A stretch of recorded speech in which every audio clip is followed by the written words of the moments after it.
দেশবাসীর কাছে আপনি কি চাচ্ছেন? দেশবাসীর কাছে চাচ্ছি এটা একটা সমাধানের পর্যায়ে আসুক। ওদের যে মুখের ভাষা, যে বিচ্ছিরি ল্যাঙ্গুয়েজ, মানে এগুলো হচ্ছে নেড়ে প্রচার হইলেও মানুষের শুনতেও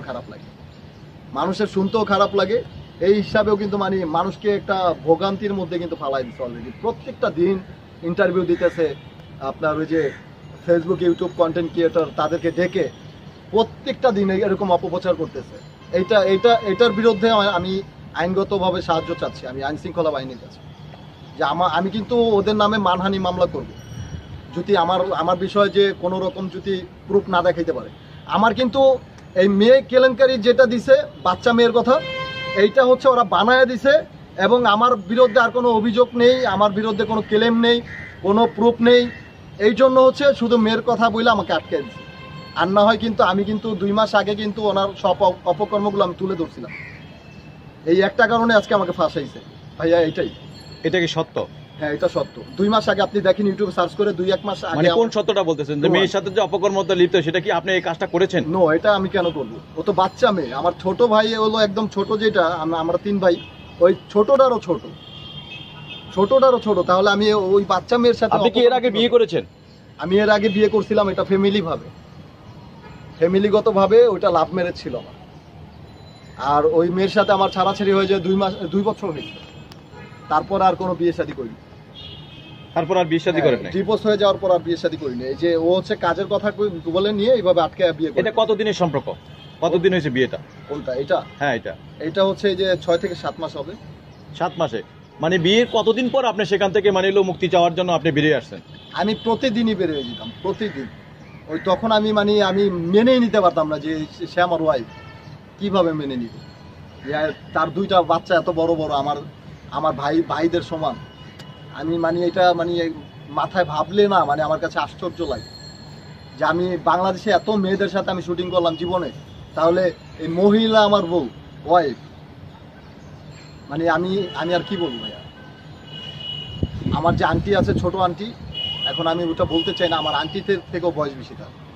তার বয়স, যে আপনার বউ সে হলো আবার আন্টির বয়সী।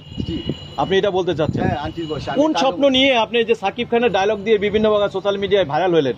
আসলে কোন স্বপ্ন নিয়ে আপনি এই সোশ্যাল মিডিয়ায় আসেন? আমার স্বপ্নটাই, আপনি স্বপ্নের কথা বললেন না ভাইয়া, স্বপ্নটাই আমি ভালো ভালো কাজ করব, সামনের দিকে এগিয়ে যাব, মানুষের ভালোবাসা নিয়ে আমি বড় হতে চেয়েছিলাম।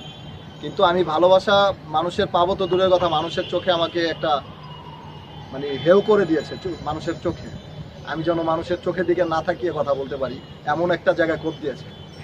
যেমন বাচ্চা মেয়েদের কথা বললে তো সবাই বিশ্বাস করে, আর একটা মা যখন একটা মেয়েকে শিখায় দেয় না, এটা যে কোনো মেয়েই বলবে। তারা যদি আবার হয়ে থাকে সিন্ডিকেট, তারা যদি খারাপ সিন্ডিকেট হয়ে থাকে, প্রতারক।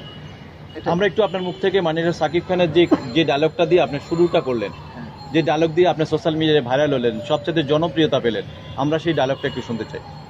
ওকে ভাইয়া। আবে ওইটা, এই নয়াল লগে বেশি পাঙ্গা লইস না, রাইতে ঘরে মাথালে ঘুমাবি, মাগার সকালবেলার জায়গা মাথা খুঁজে পাবি না। আবে থাম, মাস্তানের লগে মাস্তানি করতে চাই বস, গুন্ডার সাথে গুন্ডামি করতে চাই বস, রংবাজির সাথে রংবাজি করতে চাই বস। আর এই বসের বসগিরি করতে গুন্ডা মাস্তান রংবাজ কিছুই লাগে না, বস একাই যথেষ্ট।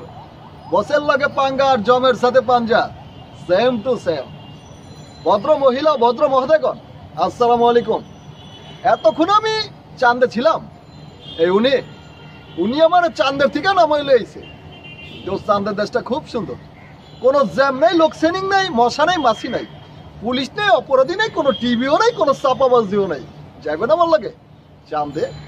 আরে ভাই, রোজ বাসার লিগে তো ফরমালিন খান, আর স্বপ্নের লিগেটা খেলে দোষ। হ্যাঁ, এই সাকিব ভাইয়ের কথাও বলেছে যে তুই যদি আমাকে কখনো ছাইরা যাস, আর যদি ছাইরা যাওয়ার চেষ্টা করো, আর আমার কথা যদি না শোনোস, তুই তামারি করেই কিন্তু বলে,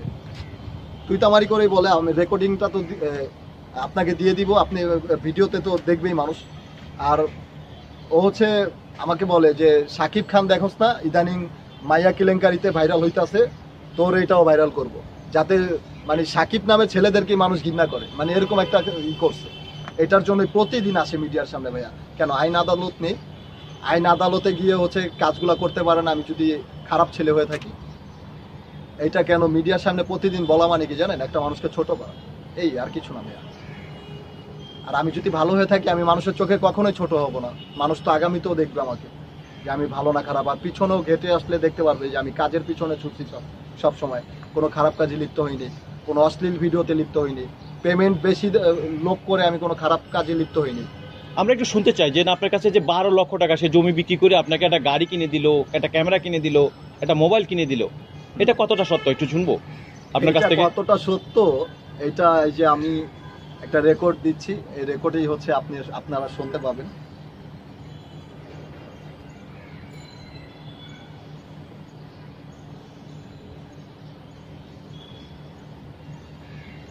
শুনেছেন তো? আমি যদি গাড়ি নিয়ে থাকি তাহলে বাচ্চা মেয়েকে দিয়ে আবার বলাইতেছে যে আপনার তোমার জন্য গাড়ি রাখছি, তোমার জন্য সব রাখছি, ক্যামেরা রাখছি, তাহলে তুমি আসো, তোমাকে না দেখে আম্মু হাট পেলে পড়তেছে। আপনারা তো শুনলেনই কথাগুলো। তাহলে কি আমি কি মিথ্যা, এখনো মিথ্যা বলতেছি? আর এগুলা কিন্তু ইন্টারভিউ দিয়ে যাওয়ার পরে গ্রামে গিয়ে আবার আমাকে চাচ্ছে। তাহলে আমি খারাপ ছেলে হইলে তো আমাকে তো সে আর অ্যাকসেপ্টই করতো না। করতো? আপনি করতেন? আপনারা করতেন না। খারাপ মানুষকে কখনো কেউ অ্যাকসেপ্ট করে?